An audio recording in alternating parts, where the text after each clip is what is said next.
खुलुमबाय रायजोफोर दिनै फुंबिलिनि खौराङाव फिन खेबसेबाव बयखौ बरायनानै लाग्रोबाय। दासिमनि खौरांफोरा जाबाय गिबि खौराङाव दं 2026 बिधानसभा बिसायख'थियाव एपिबि दोलोआ बिटिआर गोरोबथाखौ मावफुंनांगौनि थाखाय बिपिएफ दोलोखौ हेफाजाब होगोन। बे बाथ्राखौ बुंदों डक्टर अनजालि दैमारिया, जेराव थांनाय सानखालि बिथाङा गावनि अफिसियेल फेसबुक पेजनि गेजेरजों बे बाथ्राखौ मख'दों।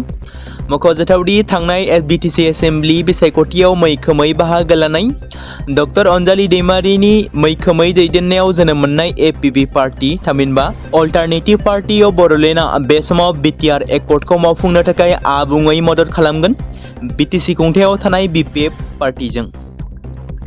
जोंजों जुजिनो हानाय बिटिसिआव मोनसेबो पार्टी गैया आरो जेबो पार्टी नुनो मोननाय जायाखै। एनडिए हिसाबै बिटिसि ओनसोलाव मोन 15 मासि देरहानाया रोखा। कालिलुर रहमाना बिबान एंगारनानै थांदोंब्लाबो बिपिएफनि जेबो खहा जाया। बे बाथ्राखौ बुंदों बिटिसिनि चिफ हाग्रामा महिलारि बिथाङा। नमिनेशन बिलाइ गथायनायनि सिगां हाग्रामा महिलारि बिथाङा क'क्राझार ग्रीनफिल्डआव जानाय मोनसे गिदिर सुबुं गौमा जथुमाव क'क्राझार जिल्लानि मोनबा बियाबनि बिजाथिफोरखौ रायजो राजाफोरनि सिगाङाव सिनायथि होयो आरो बयखौबो गोबां भट मोननानै देरहासारगोन होनना बिथाङा फोरमायदों।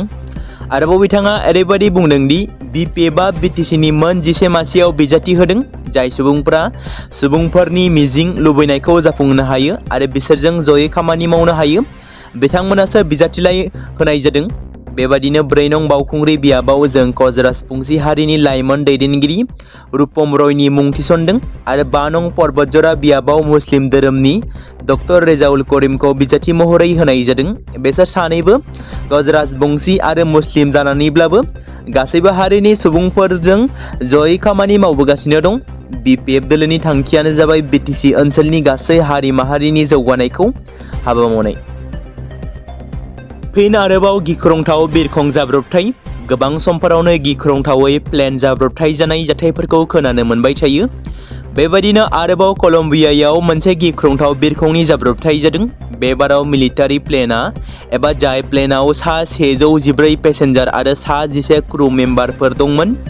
कलम्बियानि रैखाथि बिफाना फोसावनाय बिबुंथि बायदिब्ला बे जाब्रबथाया मैया कलम्बियानि खोला एमाजन ओनसोलाव टेक अफ खालामनायनि दसे समनि उनावनो जादोंमोन। गिबि नायबिजिरनायाव मिथिनो मोननाय जादों दि आमेरिकानि बे गिदिर हेरकुलास C-30 मडेलनि मिलिटारि बिरखंआ माखासे टेकनिकेल गोरोन्थिनि थाखाय जाब्रबथायाव गोग्लैदोंमोन। जायगानि खौरां बिजोंनिफ्राय मिथिनो मोननाय बायदिब्ला बिरखंआ 3 किल'मिटार गोजान थांनायनि उनावनो बे जाब्रबथाया जादोंमोन। आउटलेटनि रिपर्टनि बायदिब्ला जाब्रबथायाव गोग्लैनाय बिरखंनिफ्राय दासिम सा 8 रौनियानि जिउ गोमाबाय होनना खौरां मोननाय जादों। सा 77 रौनियाफोरखौ रैखा खालामनाय जादोंब्लाबो बिथांमोना जोखोम जादों आरो माखासेखौ गोब्राब थासारियाव एबा गोब्राब हालोदाव थानायफोरखौ फाहामथायगासिनो दं। थैनायनि अनजिमाया बांबावनो हागौ होननानै मिथिनो मोननाय जादों। फारसेथिं बे जाथायनि सायाव कलम्बियानि हादोरगिरिया दुखु मोननाय फोरमायदों। जानो गोनां आसाम बिधानसभा बिसायख'थिनि सिगां रायजोआव जागायगोन एविक्शन। बे बाथ्राखौ बुंदों थांनाय बावैसो सिगाङाव रायजोनि गिबि मन्त्रि डक्टर हिमन्त बिश्व शर्मा बिथाङा बुंदों बिधानसभा बिसायख'थिनि सिगां गोबां सोरखारि हायाव दखल खालामग्राफोरखौ फिन आरोबाव होस्रांनाय हाबाफारि लागोन। बाथ्राखौ बुंदों गिबि मन्थ्रिया।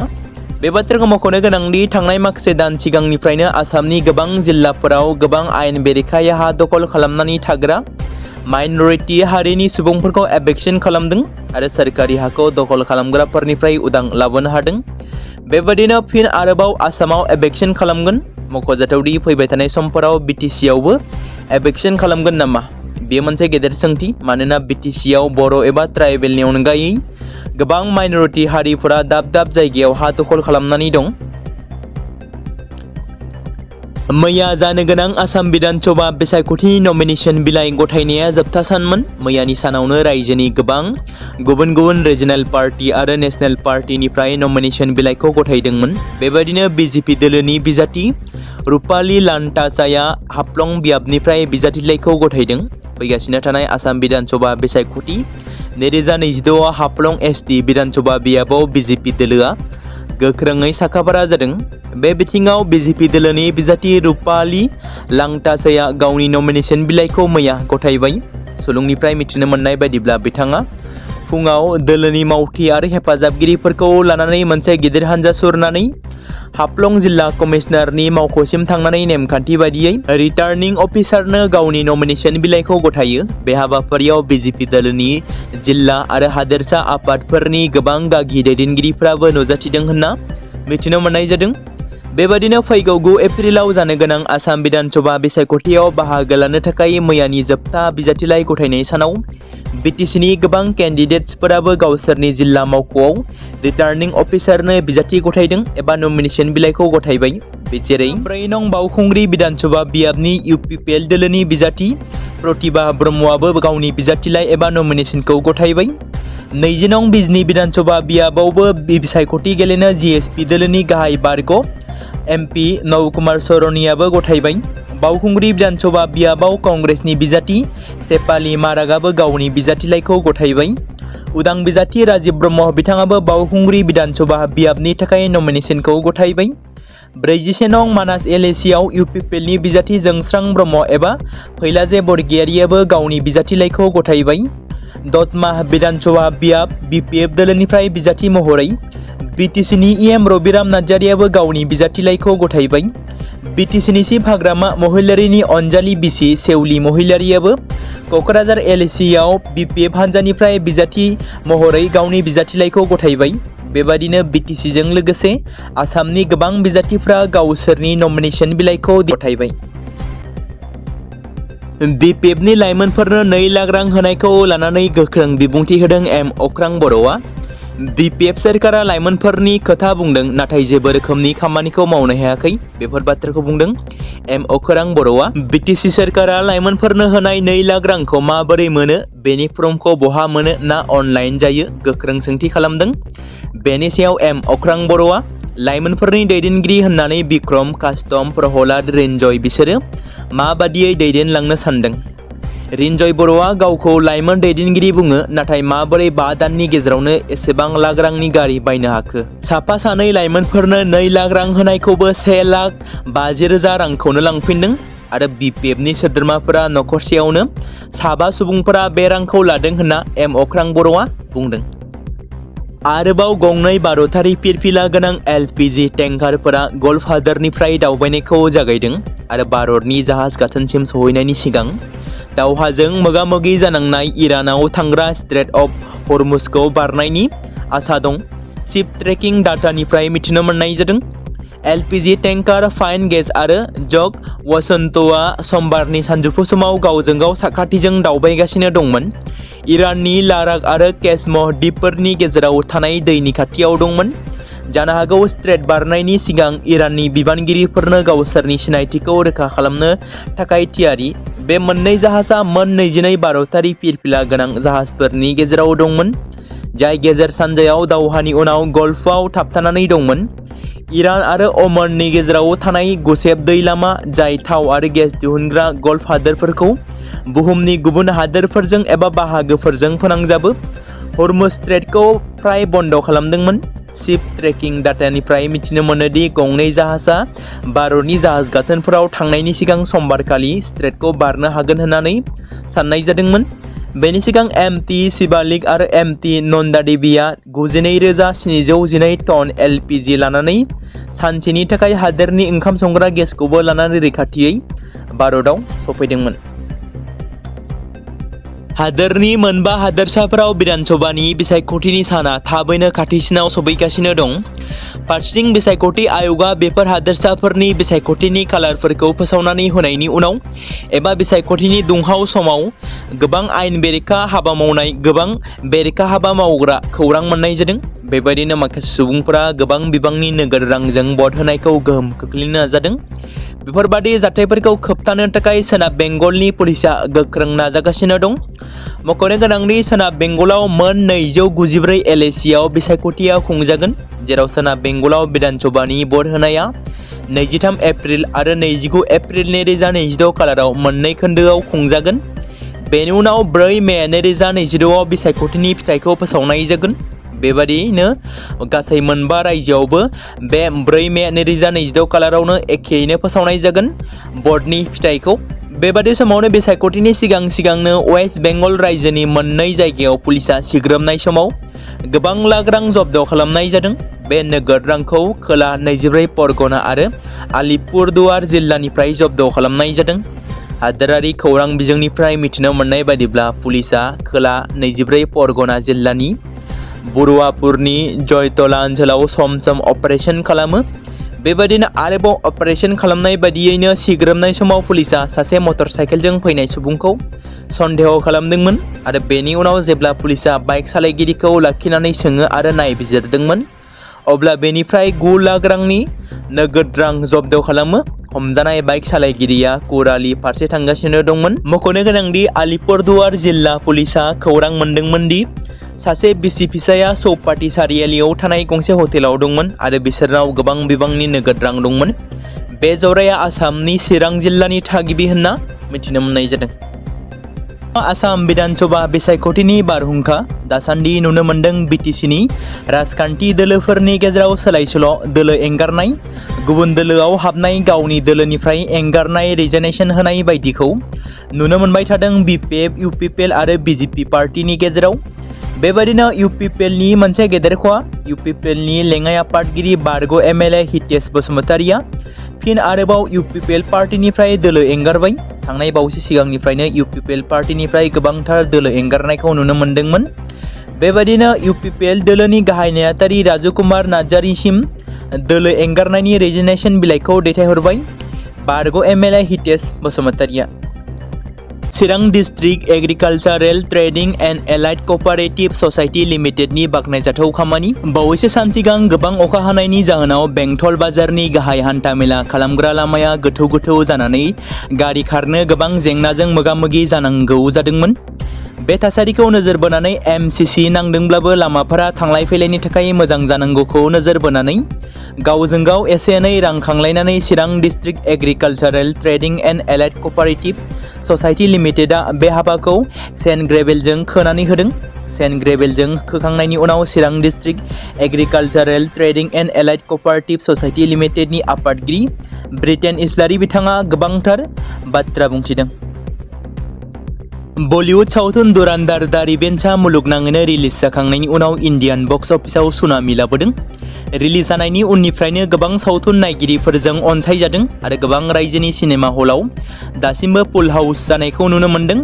19 मार्च 2022 खालाराव रिलिज जानायनि उननिफ्रायनो गोबां भारतारिजों अनसायजादों। पेन इन्डियायाव रिलिज खालामनायनि उननिफ्राय गुबुन गुबुन हादोरफोरावबो नायदों, जेरै USA, Canada, UK, Australia, New Zealand, Germany बायदि हादोरफोरावबो गोबां अनसायजानायखौ नुनो मोनदों। मिथिनो मोननाय बायदिब्ला बलिउड सावथुन मुलुगनिफ्राय बक्स अफिसाव रिलिज जानायनि गिबि सान एबा अपेनिं डेआव बयनिख्रुइबो बांसिन रां आरजिनो हानाय सावथुन जानो हाबाय आरो साउथ इन्डिया फिल्म थामहिनबा साउथनि सावथुन पुष्पा 2 नि उनाव नैथि बयनिख्रुइबो बांसिन अपेनिं कालेक्शन खालामनो हानाय सावथुन जानो हाबाय। पुष्पा 2आ जेराव 294 रां करोड़ आरजिदोंमोन, बेनि उनाव दुरान्दार दा रिभेन्जआ 230 करोड़ आरो 240 करोड़नि गेजेराव रां आरजिदों। बलिउड सावथुन मुलुगनि मोनसे गोदान रेकर्ड खालामदों।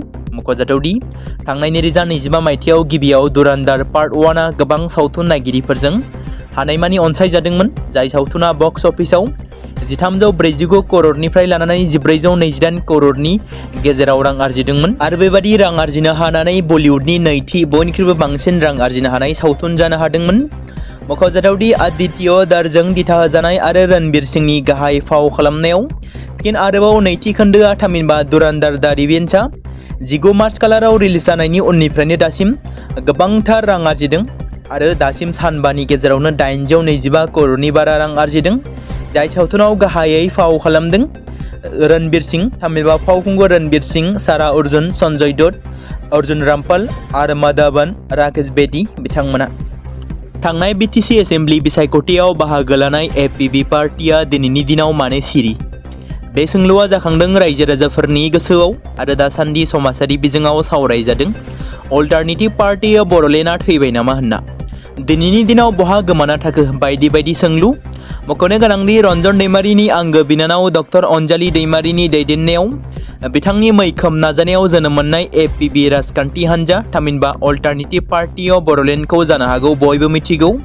बिटिसि एसेम्ब्लि बिसायख'थियाव मैखोमै बाहागो लानायनि उनाव बिधान सभा बिसायख'थिनि दोहौनि समाव बिटिसिनि मोनसे राजखान्थि दोलो एबा एपिपि पार्टिया गोमानानै दं। डक्टर अनजालि दैमारिनि दैदेननाय इपिपि राजखान्थि दोलोआ बिधान सभा बिसायख'थियाव जेबो खौरां गैया।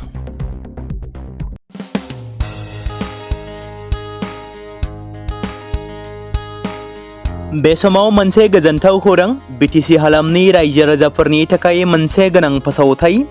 क'क्राझार जिल्लानि सिङाव थानाय बड'लेण्ड एकाडेमि सिनियर सेकेन्डारि स्कुला लानानै फैदों गोजोनथाव खौरां। बड'लेण्ड एकाडेमि सिनियर सेकेन्डारि स्कुला 2026 आरो 2027 सोलोंथाइ बोसोरनि थाखाय लानानै फैदों नार्सारिनिफ्राय लानानै थाखो 9 सिम फरायसा आरो फरायसुलिफोरनि गुन गोनां सोलोंथाइनि थाखाय खम बेसेनावनो गोदानै मुं थिसननायनि खाबुखौ होगासिनो दं। मख'जाथावदि क'क्राझार जिल्लानि हल्टुगाव आउटपस्टआव थानाय क'क्राझार तिनिआलिनि बड'लेण्ड एकाडेमि सिनियर सेकेन्डारि स्कुला गुन गोनां सोलोंथाइ होनायजों लोगोसे थाखो 9 नि थाखाय इलेक्टिभ साबजेक्ट महरै मेथामेटिक्स, जिअ'ग्राफि, हिन्दी, हिस्टरि बायदि आयदाखौ लानो हागोन। मोजां सोलोंथाइ लानायनि अनगायैबो बड'लेण्ड एकाडेमि सिनियर सेकेन्डारि स्कुलाव उफ्रा सोलोंथाइ हिसाबै environment field study, English speaking course बायदिखौ लाफानानै सोलोंथाइ लानो हागोन। बेनि अनगायैबो गोजान लामा हान्थिनानै फरायग्रा फरायसा फरायसुलिफोरनि थाखाय आलादायै मोजां हस्टेलाव थानानै फरायनो हानायनि खाबुफोर होनाय जादों। बेनि थाखाय नोंथांमोना आबुङै मिथिबावनो थाखाय एबा थोंजोङै फोनांजाब खालामहर 9101 488 399 जानबुं नम्बराव। बे समाव मोनसे गोनां फोसावथाय बर' सावथुन नायनानै मोजां मोनग्रा गासै बर' रायजो राजाफोरनि गेजेराव लानानै फैदों मोनसे बर'नि OTT प्लेटफर्म गोनां, जाय प्लेटफर्मनि गेजेरजों नोंथांमोना बर'नि गोदान सावथुनफोरखौ नुनो मोनगोन। थांनाय माखासे बोसोर सिगां बर'नि गेजेराव लानानै फैनाय निउबो एप बायदिनो फिन आरोबाव लानानै फैदों बर' रायजो राजाफोरनि थाखाय। बे बाथ्राखौ मख'नाया गोनांदि 2025 मायथाइनि जानुवारि दानाव ओंखारनाय आंगो स्ट्रिम मुंनि मोनसे OTT प्लेटफर्म गोनां निउबो एपनि गेजेरजों नोंथांमोना गोबांथार बर'नि सावथुनफोर जेरै ट्रेजेडि, रमान्टिक, एक्शन आरो कमेडिजों बुंफबनाय सावथुनफोरखौ नुनो मोनगोन। जेरै सनानि नखर, थांखि गैयै समाज, अनसुला आफा, हिर', बिमा बायदि बाजै, अर, थैसाम, वान्टेड, संदान आरो रं नाम्बार बायदि सावथुनफोरा मख'जाथाव। बेफोर सावथुनफोरखौ नायनो थाखाय नोंथांमोना गिबियावनो आंगो स्ट्रिम एपखौ गावनि मबाइलाव थानाय प्ले स्ट'रनिफ्राय डाउनल'ड खालामनानै लोगोसे इनस्टल खालामनानै गावनि मबाइल नाम्बारजों लगइन खालामनानै लाग्रोनांगोन। बेनि उनाव नोंथांमोना गोबांथार नुनो मोनै सावथुनफोरखौ गुगोल पे, फन पे आरो पेटिएमजों रं नाम्बार सावथुनखौ नायनो थाखाय 60 रां आरो संदान सावथुनखौ नायनो थाखाय 80 रां, वान्टेड सावथुनखौ नायनो थाखाय 60 रां, थैसाम सावथुनखौ नायनो थाखाय 60 रां बेबायदिनो गोबांथार नुनो मोनै सावथुनफोरखौ नायनो थाखाय सुबिदा खालामनानै होदों आंगो स्ट्रिम प्लेटफर्मा। फिन नोंथांमोननि गेजेराव फोरमायबावनो लादों बर' सावथुन नायनानै मोजां मोनग्रा गासै बर' रायजो राजाफोरनि गेजेराव लानानै फैदों मोनसे बर'नि OTT प्लेटफर्म गोनां, जाय प्लेटफर्मनि गेजेरजों नोंथांमोना बर'नि नुनो मोनै सावथुनफोर जेराव गोजाम सावथुनफोरखौ नुनो मोनगोन। बे बाथ्राखौ मख'नाया गोनांदि 2025 मायथाइनि जानुवारि दानाव दिहुनजानाय आंगो स्ट्रिम मुंनि मोनसे OTT प्लेटफर्म गोनां एपनि गेजेरजों नोंथांमोना गोबांथार बर'नि ट्रेजेडि, रमान्टिक, एक्शन आरो कमेडिजों बुंफबनाय सावथुनफोरखौ नुनो मोनगोन। जेरै रं नाम्बार, संदान, वान्टेड, थैसाम, अर, बिमा बायदि बाजै, हिर', अनसुला आफा, थांखि गैयै समाज, सनानि नखर बायदि सावथुनफ्रा मख'जाथाव। बेफोर सावथुनफोरखौ नायनो थाखाय नोंथांमोना गिबियावनो आंगो स्ट्रिम एपखौ गावनि मबाइलाव थाखानाय प्ले स्ट'रनिफ्राय इनस्टल खालामनानै गावनि मबाइल नाम्बारजों लगइन खालामखांनायनि उनाव नोंथांमोना गोबांथार नुनो मोनै सावथुनफोरखौ गुगोल पे, फन पे आरो पेटिएमजों रं नाम्बार सावथुनखौ नायनो थाखाय 60 रां, संदान सावथुनखौ नायनो थाखाय 80 रां, वान्टेड सावथुनखौ नायनो थाखाय 60 रां, थैसाम सावथुनखौ नायनो थाखाय 60 रां बेफोरबायदिनो अर सावथुनखौ नायनो थाखाय 60 रां पे खालामनांगोन। बेबायदिनो गोबांथार नुनो मोनै बर' सावथुनफोरखौ नायनो थाखाय सुबिदा खालामनानै होदों आंगो स्ट्रिम प्लेटफर्मा।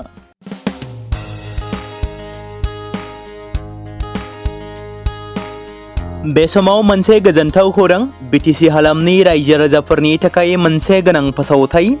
क'क्राझार जिल्लानि सिङाव थानाय बड'लेण्ड एकाडेमि सिनियर सेकेन्डारि स्कुला लानानै फैदों गोजोनथाव खौरां। बड'लेण्ड एकाडेमि सिनियर सेकेन्डारि स्कुला 2026 आरो 2027 सोलोंथाइ बोसोरनि थाखाय लानानै फैदों नार्सारिनिफ्राय लानानै थाखो 9 सिम फरायसा आरो फरायसुलिफोरनि गुन गोनां सोलोंथाइनि थाखाय खम बेसेनावनो गोदानै मुं थिसननायनि खाबुखौ होगासिनो दं। मख'जाथावदि क'क्राझार जिल्लानि हल्टुगाव आउटपस्टआव थानाय क'क्राझार तिनिआलिनि बड'लेण्ड एकाडेमि सेनियर सेकेन्डारि स्कुला गुनगोनां सोलोंथाइ होनायजों लोगोसे थाखो 9 नि थाखाय इलेक्टिभ साबजेक्ट महरै मेथामेटिक्स, जिअ'ग्राफि, हिन्दी, हिस्टरि बायदि आयदाखौ लानो हागोन। मोजां सोलोंथाइ लानायनि अनगायैबो बड'लेण्ड एकाडेमि सेनियर सेकेन्डारि स्कुलाव उफ्रा सोलोंथाइ हिसाबै environment field study, English speaking course बायदिखौ लाफानानै सोलोंथाइ लानो हागोन। बेनि अनगायैबो गोजान लामा हान्थिनानै फरायग्रा फरायसा फरायसुलिफोरनि थाखाय आलादायै मोजां हस्टेलाव थानानै फरायनो हानायनि खाबुफोर होनाय जादों। बेनि थाखाय नोंथांमोना आबुङै मिथिबावनो थाखाय एबा थोंजोङै फोनांजाब खालामहर 9101 488 399 जानबुं नम्बराव।